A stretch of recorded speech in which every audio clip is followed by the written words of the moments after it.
La siguiente exposición la harán Fernando Martín Consuegra y Patricia Lucas, ambos son arquitectos y nos hablarán de los intereses sostenibles en rehabilitación energética de edificios, oportunidad de negocio y consecuencias sociales. Ver pantalla completa. Es decir, aspectos económicos y sociales. No veo nada, tío. Ambos son arquitectos, trabajan en el Consejo Superior de Investigaciones Científicas. En concreto, Fernando Martín Consuegra trabaja desde 2006 en el Torroja. Yo he tenido ocasión de ver una presentación suya del proyecto Reconst de abril del 2008, en el cual se hace una exposición sobre casos representativos y viabilidad de soluciones biclimáticas. También participa en entradas gráficas y habla de entradas gráficas sobre el programa Líder Calendar VP. Y tenemos una referencia suya en medidas de mejora de la rehabilitación energética de edificios del Congreso de 2012 que se celebra en el Eduardo Torroja. Patricia Lucas trabaja también en el Instituto Eduardo Torroja. Yo tengo como trabajos suyos uno realizado sobre la utilización de componentes neutros de construcción en Latinoamérica, trabajos también sobre industrialización en construcción y un trabajo que a mí me ha resultado especialmente interesante sobre sostenibilidad edificatoria y desarrollo sostenible del 2012 en el curso de sostenibilidad del Torroja, en el S5E. Sin más, gracias. Buenos días. En primer lugar, dar las gracias a los organizadores, especialmente a Inmaculada, por permitirnos estar en este foro. El tema que vamos a abordar podríamos decir que engancha con el final de la presentación anterior, ¿no? Ese momento en el que aparecían los plazos de amortización y los costes de todas estas medidas. Y el interés especial de esta charla es poner en un contexto social todo el tema de la rehabilitación energética.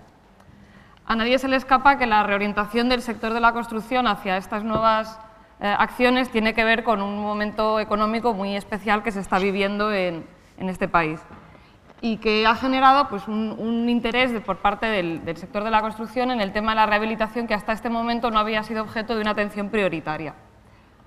En la legislación que se está elaborando con respecto a este tema vemos que se recoge esta misma intención, se habla del peso del sector inmobiliario y de la necesidad de relanzar el sector de la construcción. Se habla incluso también en algunos documentos de la necesidad también de reactivar el sector turístico y se pone en relación con la mejora del parque inmobiliario. En este sentido, lo que tenemos que ver o lo que intentamos nosotros apuntar en esta charla es que cuando se hacen este tipo de recomendaciones de tipo técnico o legal, hay también un trasfondo social que no se puede olvidar. Por ejemplo, en el borrador de la Ley de Rehabilitación, cuando se define la tipología edificatoria que va a ser objeto del informe de evaluación, se habla de edificios de tipología residencial de vivienda colectiva con una antigüedad superior a 50 años. Como veremos, hay razones técnicas para apuntar a este grupo de edificios, pero obviamente también hay que ser conscientes de que esto define un determinado grupo social y que ese grupo social, ahora mismo también apuntando otra vez a esta situación socioeconómica en la que nos encontramos, está en una posición un tanto comprometida, ¿no? No es difícil relacionar todo este tema con el asunto de la pobreza energética. Es decir, no podemos olvidar que ahora mismo, según datos del Instituto Nacional de Estadística, un 9% de las familias en España no pueden mantener su casa en unas condiciones adecuadas de temperatura. Es decir, hay gente que no accede, no es capaz de mantener un pago regular de los suministros de las facturas. Claro, sobre este tema de la pobreza energética ya ha habido una cierta tradición académica, ¿no? El concepto surge en Gran Bretaña y se define se apunta, ¿no?, a la pobreza energética cuando los habitantes de la vivienda ocupan más del 10% de sus ingresos en mantener la casa a unos niveles de temperatura adecuados, que la Organización Mundial de la Salud ha definido en 21 en la sala de estar y 18 en el resto de estancias. Posteriormente, el Comité Económico y Social de la Comisión Europea ha realizado una definición, esta es del año 2011, donde bueno, parece como que se centra menos en las cifras, que también dependen un poco de la climatología y las circunstancias de cada país, y define la pobreza energética como la dificultad o incapacidad de mantener la vivienda en unas condiciones adecuadas de temperatura, así como de disponer de otros servicios energéticos esenciales a un precio razonable. Podríamos decir, hace una definición un poco más amplia y menos centrada en las cifras, ¿no? La cuestión es que cuando vamos a ver las causas de esta pobreza energética, se intuye un poco, ¿no?, la paradoja social, ¿no?, que existe alrededor de este tema de la rehabilitación, porque como vemos, ¿no?, las causas podríamos decir que son bajo nivel de renta, una calidad de edificación insuficiente y los elevados precios de la energía. Es decir, la calidad de edificación insuficiente es a la vez causa y consecuencia de la pobreza energética, ¿no? Que a la vez podríamos quitarle el apellido y llamarlo solo pobreza, ¿no? Y es ahí donde, bueno, podríamos decir que surge una problemática socioeconómica que va más allá de las recomendaciones técnicas. En cualquier caso, vamos a ver un poco más detalladamente estas causas de la pobreza energética y cómo se relacionan con el tema de la rehabilitación, que es el objeto de estos seminarios. Vale. Si analizamos un poco más detalladamente estas causas particularizadas para España, pues podemos observar pues, que la primera de las causas es el bajo nivel de renta. Y en el caso de España, pues parece que los salarios, esto afecta no solamente al pago de facturas energéticas, sino también a la posibilidad de abordar una rehabilitación energética, ¿no? en el hogar. Entonces, a este problema se le añade el tema de la pirámide de población invertida, y es que cada vez tenemos más personas mayores que tenemos que mantener con menos masa laboral. Entonces, estos grupos sociales de mayores de 65 años son más vulnerables a los problemas de la pobreza energética, ¿no? En cuanto a la calidad de la edificación, en España pues, tenemos casi, como ya este foro ya sabrá, tenemos casi el 70% de las viviendas construidas con anterioridad a la entrada en vigor de la norma básica de la edificación, CT79, por lo tanto no tienen ningún tipo de aislamiento térmico y son una fuente de ineficiencia energética del parque, ¿no? En cuanto a los precios de la energía, pues tenemos también en España un problema con este tema. Si analizamos el escenario de 2009 que publicó la Comisión Europea, estudiando cómo iban a evolucionar los precios de la energía, pues vemos que el panorama para 2030 es que va a seguir aumentando considerablemente este precio de la energía. Además, tenemos que tener en cuenta que el sector doméstico es el que está pagando los mayores precios de la energía por encima del sector transporte y el sector servicios, ¿no? Por cómo está estructurado el sistema de tarificación. Y bueno, y si analizamos también la comparativa de los precios de la energía en diferentes países europeos, podemos observar que el problema es muy diferente en cada uno de los países, cada uno tiene sus circunstancias, y que los modelos de rehabilitación energética que, por ejemplo, que se están llevando a cabo en Alemania, que es un país pionero en este tema, o en Francia, pues no necesariamente van a funcionar en nuestro sistema por nuestras características, ¿no?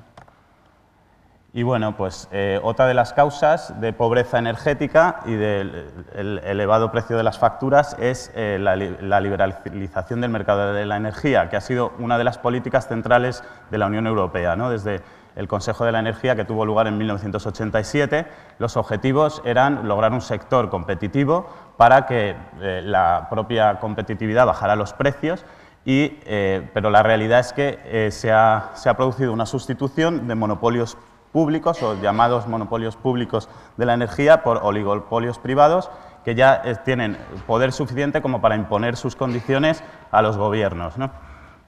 En ese sentido, la Unión Europea está trabajando en el tercer paquete de la energía y sus propuestas son pues, fomentar la cooperación entre los Estados, intentar hacer una red interconectada entre todos los países de la Unión Europea y coordinar los operadores y conseguir unos poderes reguladores que puedan controlar este oligopolio, ¿no?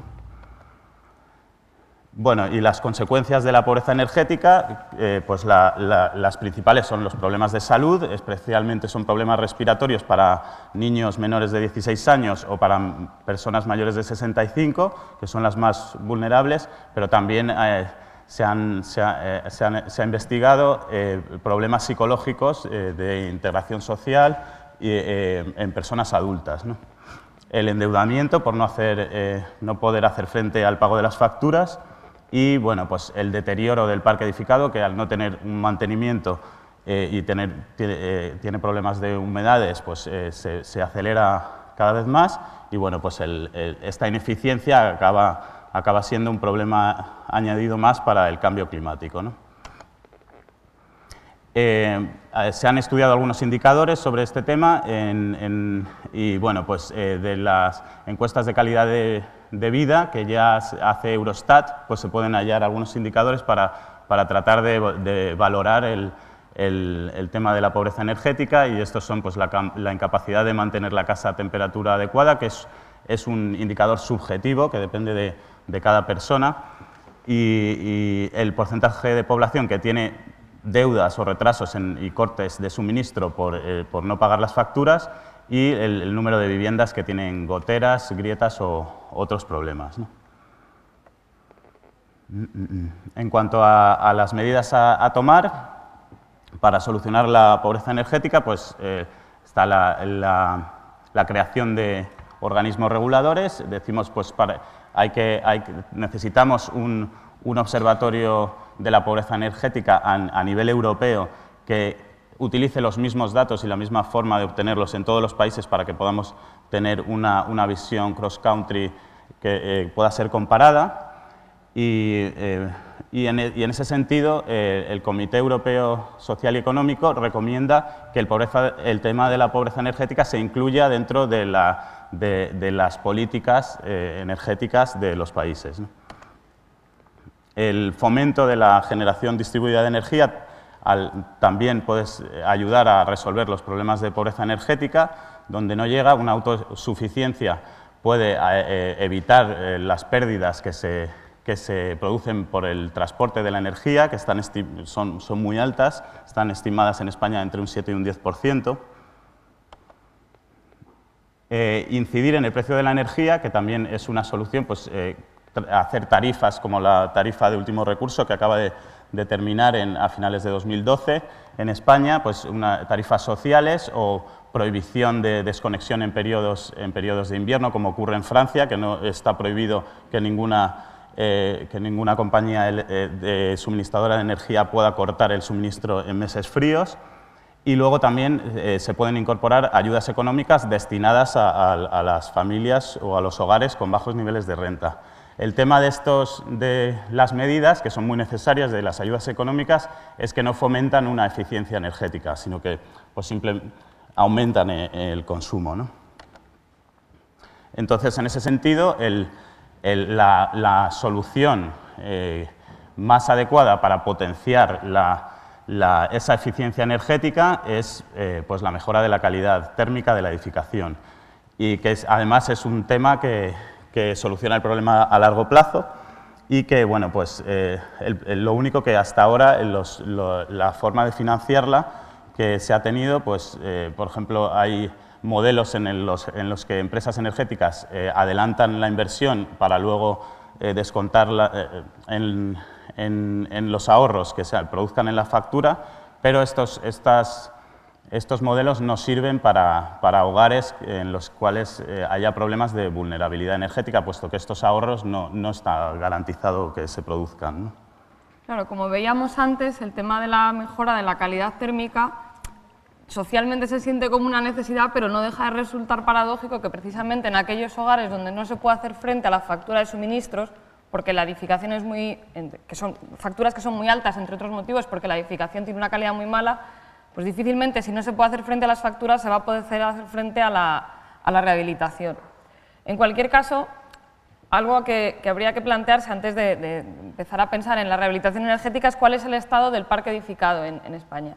Según los últimos datos del INE, lo que nos encontramos es que, bueno, hay un gran porcentaje de viviendas que, según estos datos, ¿no?, se clasifican como que están en buen estado, ¿no? Y que las viviendas que están en un estado deficiente y que podrían ser susceptibles de acciones de rehabilitación no son un porcentaje tan elevado, ¿no? A pesar de que sí que es verdad que en el tema energético se siente como una necesidad social, ¿no? Pero también yo creo que esto nos puede alertar, ¿no?, para no caer en un optimismo exagerado cuando se piensa en trasladar directamente todo el sector de la construcción que ha estado trabajando en viviendas de nueva planta hacia la rehabilitación. Yo creo que ahí quizá lo que nosotros estimamos es que habría que realmente cuantificar ese potencial campo de actuación.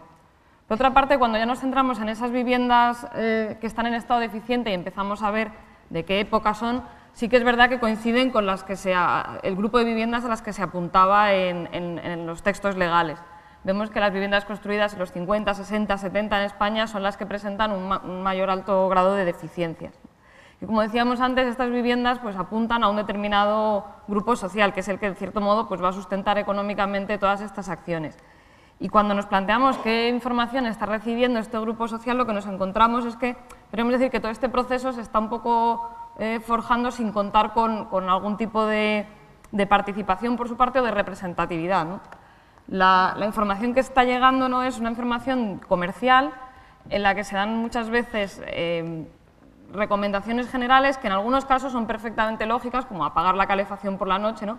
Pero que en otro caso, cuando se habla de reemplazar ventanas de manera genérica, ¿no? Pues quizá puede que no sean tan adecuadas cuando se distribuyen como medida general, ¿no? Por otra parte, luego hay otra cosa que a mí como usuario me resulta paradójico, ¿no? Porque en este caso una empresa que me vende energía quiere que yo ahorre energía, pero bueno, esto ya forma parte de lo que hablábamos antes, ¿no? De temas que quizá escapan muchas veces a la información que maneja el propio usuario, ¿no? En ese sentido, pensamos que determinadas acciones que se están realizando, ¿no? El tema de la certificación puede ser una oportunidad para realmente ofrecer al usuario, cuando estas certificaciones se hacen con rigor y con calidad, una información, podríamos decir, desde un punto de vista más objetivo. Y ahora, bueno, lo que queremos presentar también es el estudio particular de uno de estos casos, es decir, un proyecto en Sabadell, un edificio de viviendas, en el que se ha estudiado, como veíamos antes, de manera particularizada, no tendiendo a dar una receta general, qué acciones se podrían tomar. Para también ver un poco cuál podría ser el coste de estas acciones y qué relación tienen estos costes y estas mejoras con podríamos decir, la situación socioeconómica de la gente que habita en este lugar. Vale. Este edificio es un edificio de la periferia urbana de Barcelona. Está construido en los años 60, se parece mucho a un poco, o por lo menos es del mismo tipo del que ha expuesto la ponente de CENER. Y bueno, está situado en una zona climática suave, no tiene ni inviernos muy fríos ni veranos calurosos. Y bueno, tiene planta baja +3, todas las plantas son de vivienda, e incluso la baja, y bueno, y no tiene ningún sótano, ¿no? Alberga a población vulnerable que bueno, pues que no ha invertido en el edificio en mantenimiento ni ha hecho las obras necesarias pues, para mantenerlo en un estado adecuado, ¿no? El edificio está construido con pocos medios, pero sí que tiene un cierto criterio arquitectónico a la hora de proyectarlo, ¿no? Está bien orientado y la fachada principal se orienta al sur y lo cual le permite captar la radiación solar. Lo que pasa es que tiene un porcentaje de huecos muy bajo que responde a las exigencias a los mínimos que exigía la normativa de vivienda de protección oficial, con lo cual este potencial de energía solar pasiva no se está aprovechando, ¿no?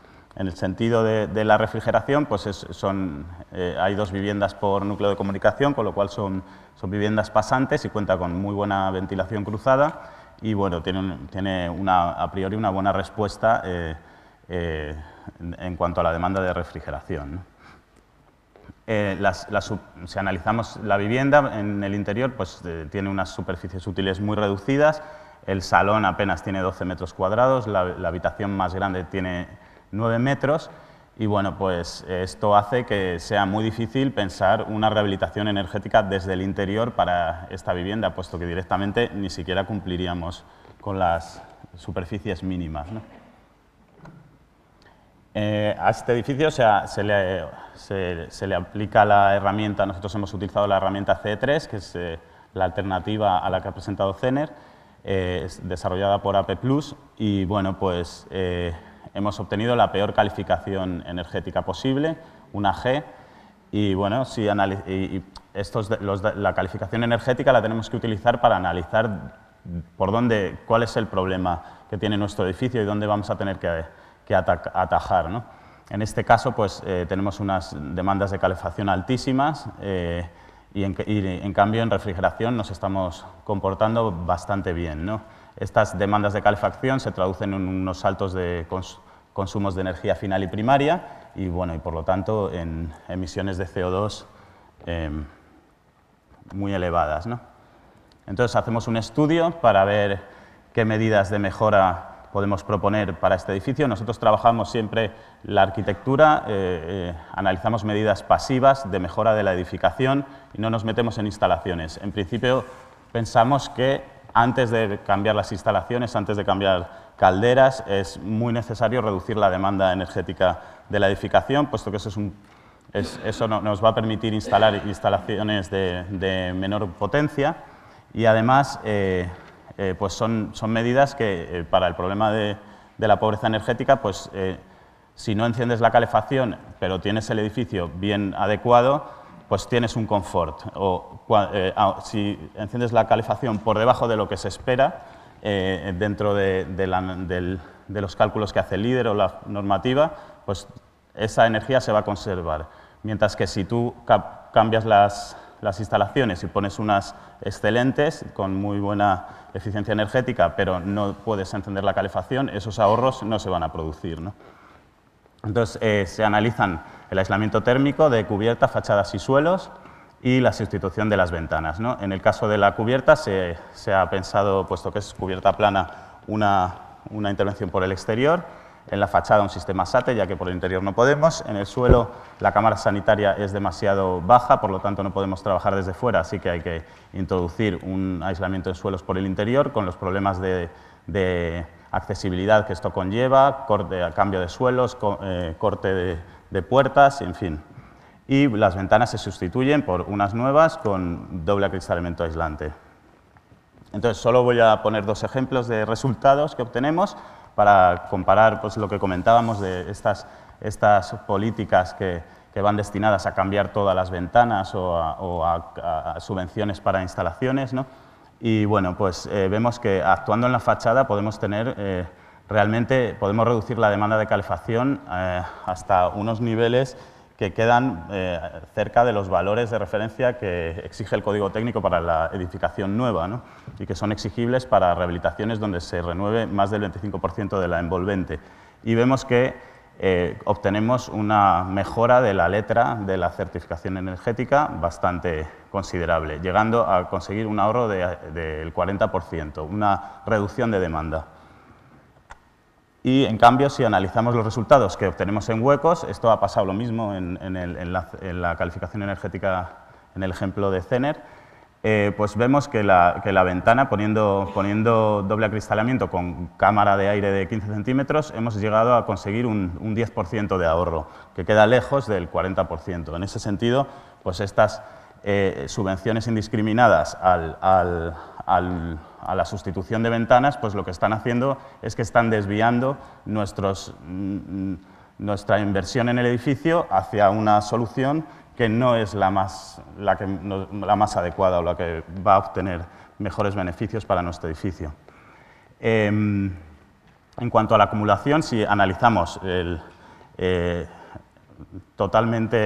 rehabilitamos totalmente el edificio, introducimos aislamiento en toda su envolvente y sustitución de ventanas, nosotros podemos llegar hasta un 67% de reducción de demanda de calefacción, ¿no? y llegamos a una mejora de la letra realmente considerable. Esto es un estudio que se hizo para analizar si este edificio podía llegar a ser un ejemplo de rehabilitación de energía casi nulo. Entonces se introducían 15 centímetros de aislamiento normal, ¿no? y en toda su envolvente térmica, y se cambiaban las ventanas. Y obteníamos unos resultados pues, bastante esperanzadores en ese sentido. Si analizamos el coste, los costes que nos va a suponer estas mejoras, pues llegamos vemos que la solución no es algo concreto, sino que se produce pues, una nube de puntos, ¿no? Nosotros podremos elegir entre muchas posibilidades de rehabilitación energética. Si vamos hacia el edificio de energía casi nulo, los costes estarán más de este lado de aquí de la gráfica, pero si vamos a analizar lo que nos exige el Código Técnico para su cumplimiento estricto, pues vemos que para este edificio el presupuesto de ejecución material será de unos 44.000 euros, solo de la rehabilitación energética. y bueno, pues repercutido por vivienda pues son 5.500 euros por vivienda. Esto en un clima medio de España y en un edificio pues que tampoco es muy alto ni tiene grandes problemas, ¿no?, para rehabilitarlo. Claro, cuando vemos esta gráfica, bueno, pues salta a la vista eso, lo que comentaba Fernando, ¿no? Primero, que la respuesta de los estudios de rehabilitación no es una solución concreta, sino un frente de posibilidades entre las cuales tiene que elegir el usuario, ¿no? Y luego, claro, otra cosa que salta a la vista cuando aparece el tema económico es qué repercusión tiene eso para las economías domésticas, porque estamos hablando de cifras, presupuesto de ejecución material de 5.500 euros con sobrecostes que eso conlleva.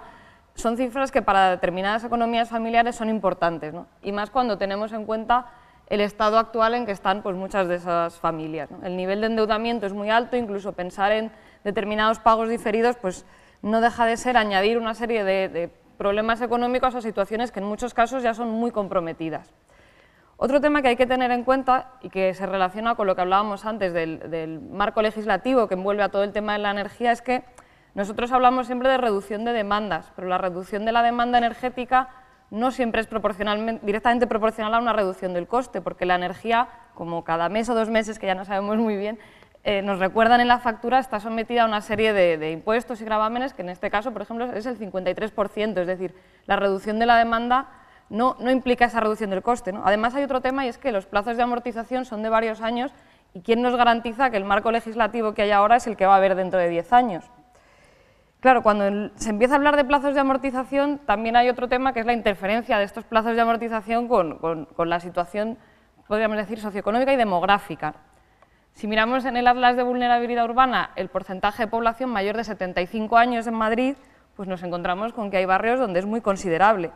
Y cuando a alguien de más de 75 años se le empieza a hablar de plazos de amortización de 10, 15, 20 años, la historia empieza a tener biográficamente para esas personas muy poco sentido. Y es cuando se pueden dar pues, situaciones de gentrificación, es decir, de personas que cuando se vean en la situación de tener que comprometer todos sus ahorros en realizar una serie de acciones en su casa, cuyos beneficios por su propia situación vital no van a poder obtener, pues se vean quizá obligadas o a repensar su ubicación en la ciudad o a contar con algún tipo de ayuda familiar, extrafamiliar, no se sabe, pero que ahí se abre una interrogante social que estaría bien tener en cuenta. Claro, el panorama, podríamos decir que se amplía, se hace complejo y es difícil apuntar, sobre todo en este tipo de cuestiones socioeconómicas. Bueno, nosotros además estamos formados como arquitectos, no como sociólogos, ¿no? Que quizá habría que invitar a que alguien especialista en el tema abordara estas cuestiones, ¿no? Se hace difícil apuntar soluciones, ¿no? Y nosotros lo que apuntábamos un poco para cerrar la presentación son más bien como 3 campos de trabajo, ¿no? Uno de ellos podría ser el pensar en el parque de viviendas vacías que hay en España, ¿no? Es espectacular pensar que ahora mismo hay 3,4 millones de viviendas vacías, es decir, hay casi, si intentamos hacer el símil, como una ciudad como Madrid construida y vacía. Pensar en dar algún tipo de valor a ese parque residencial ya construido, si a partir de ahí, poniendo esas viviendas en alquiler, se podrían obtener fondos para implementar políticas de ayuda para hacer rehabilitación. El campo es muy abierto, muy diverso y quizá bueno, es apuntar un posible frente o campo de trabajo y de reflexión, ¿no? Otra vía de trabajo podría ser en pensar en la vivienda unifamiliar y la rehabilitación de barrios. Como decíamos antes, el informe de evaluación se centraba en vivienda colectiva, que apuntaba, como decíamos antes, define una determinada situación social, ¿no? En la vivienda unifamiliar ocurre lo mismo, pero detrás de esa etiqueta hay situaciones muy diversas. Vivienda unifamiliar es la vivienda rural que hay en España, pero vivienda unifamiliar también son barrios con unas características muy determinadas y que podrían también ser objeto de algún tipo de rehabilitación, ¿no? Ya que además en muchos de estos casos este tipo de urbanizaciones son grandes consumidoras de recursos energéticos.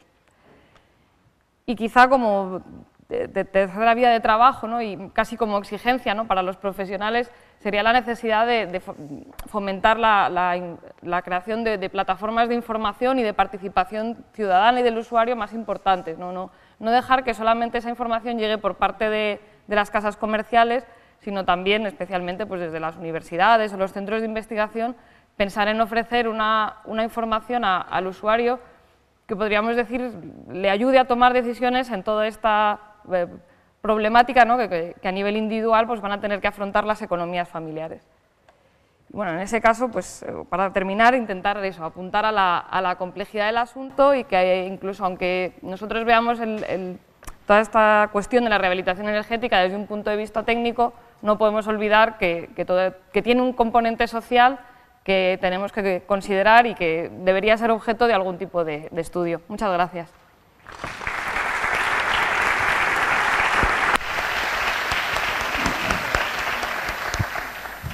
Muchas gracias a Patricia y a Fernando por su intervención. No vamos a abrir ningún tipo de debate en este caso, a pesar de que se han atrevido con temas bastante polémicos y que realmente personalmente me satisface mucho que los técnicos jóvenes no solo quieran dar problemas a la tecnología, sino también a los problemas que tenemos. Pero al final, si hay alguna pregunta, sí os rogaría que os mantuvierais por aquí para poder contestarla.